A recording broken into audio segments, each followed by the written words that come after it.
दरम्यान हे गायरान जमिनीचं वाटप बाळासाहेब थोरात ज्यावेळी महसूल मंत्री होते त्यावेळी झालेलं आहे असं म्हणत राधाकृष्ण विखे पाटील यांनी आता बाळासाहेब थोरात यांच्यावरच आरोप केलाय। राधाकृष्ण विखे पाटील यांनी थोरातांवर हा आरोप केलेला आहे। या गायरान जमिनीचं वाटप हे ज्यावेळी पाटील सर आपल्या सोबत सर काय सांगणार, आज पुन्हा एकदा गायरान जमिनीचा प्रश्न उपस्थित केला, भ्रष्टाचाराच्या विरोधात ती दिंडी काढली विरोधकांनी। नाही, गायरान जमिनीचा प्रश्न कुठं राहशील आता त्याला आता माननीय उच्च न्यायालयाने 29 पुढच्या जानेवारीच्या 24 तारखेला स्थगिती दिलेली आहे। यापूर्वी राज्य सरकारनं गायरानचे कुठल्या अतिक्रमण काढायचे नाही अशा सूचना दिलेल्या आहेत आणि जे गायरान सध्या जी असणारी जी घरकुलं आहेत किंवा जे घरं आहेत तर ते वगळून ते कसे आपल्याला नियमित करता येईल आणि ते वगळून मग जे कमर्शियल एस्टॅब्लिशमेंट्स आहेत, दुकानं आहेत, गोडाऊन्स आहेत किंवा जमीन आहेत, लोकांनी जमिनीचा ताबा घेतलेला आहे, तर त्या बाबतीमध्ये मान्य सर्वोच्च न्यायालयाचे जे काही निर्देश आहेत त्याप्रमाणे कार्यवाही होणार आहे। आज महाराष्ट्रामध्ये कुठेही गायरांवरचे अतिक्रमण काढण्याची कार्यवाही सुरू नाही आहे घराच्या बाबतीमधली।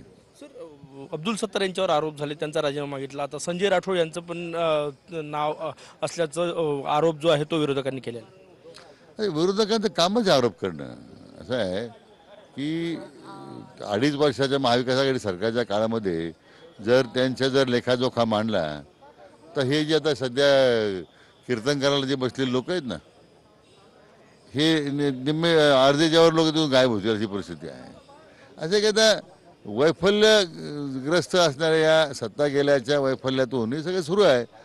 सरकारची सगळ्या काल माननीय उपमुख्यमंत्र्यांनी सभागृहात सांगितलं आम्ही त्याची चौकशी करू म्हणून। मी त्या संपूर्ण सत्तारबाईंच्या प्रकरणाची सगळ्याचा आढावा घेतलेला आहे। याच्यामध्ये काही त्रुटी आहेत का, काही अनियमितता आहे का, त्या झालेल्या निर्णयाची अंमलबजावणी झालेली नाही आहे। उलट किंबहुना मान्य जिल्हाधिकारी वाशिमने आमच्याकडे तो प्रस्ताव पाठवला फेर तपासणी, तर त्याच्यामध्ये मी स्वतः सुनावणी घेणार आहे। त्यामुळे आज ती जमीनचं हस्तांतर झालं, ती कोणाला दिलेली आहे, त्याचा आर्थिक कोणाला लाभ झाला असं काही नाही आहे। संजय राठोड यांच्याही बाबत अशी काही चर्चा आहे असं तुमच्यापर्यंत आलं? नाही, संजय राठोडचं प्रकरण माझ्यापर्यंत आलेलं नाही आहे।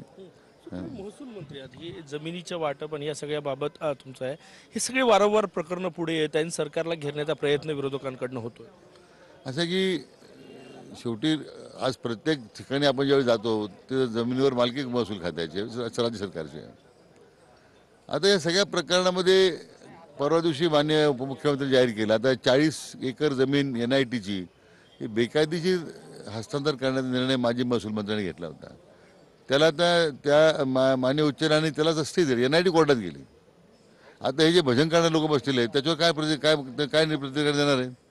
आज एका मोठ्या काँग्रेसच्या नेत्याच्यावर जर ही हायकोर्टाने ताशेरे ओढत NITच्या मंत्री कुठल्या नाव सांगा, माजी महसूल मंत्री काँग्रेसचे कोण होते महाविकास आघाडी सरकारमध्ये? हो, नाही, त्यांच्याबद्दलच प्रकरण होतं ना हे 40 एकराचं, ज्याला NIT स्टे दिला। म्हणजे सत्तारबाईंच्या बाबतीमध्ये जे घडलंय तेच त्यांच्या बाबतीत घडलेलं आहे। फक्त एवढंच सत्तेत नसल्यामुळे आज तुम्ही सत्तेतून पायउतार झाला, हे जे भजनानी करायला बसलेले लोक आहेत त्यांनी एकदा त्याचा खुलासा केला पाहिजे ना। अब्दुल सत्तार यांच्या जमिनीचं प्रकरण त्याची तुम्ही स्वतः सुनावणी घेणार, म्हणजे नेमकं काय करणार प्रेक्षकांना सांग? नाही, त्याच्यामध्ये त्यांनी घेतलेला निर्णय आणि मान्य जिल्हाधिकाऱ्यांनी त्या संदर्भात पुनर्लोकन करावं त्या निर्णयाचं असं सांगितलंय।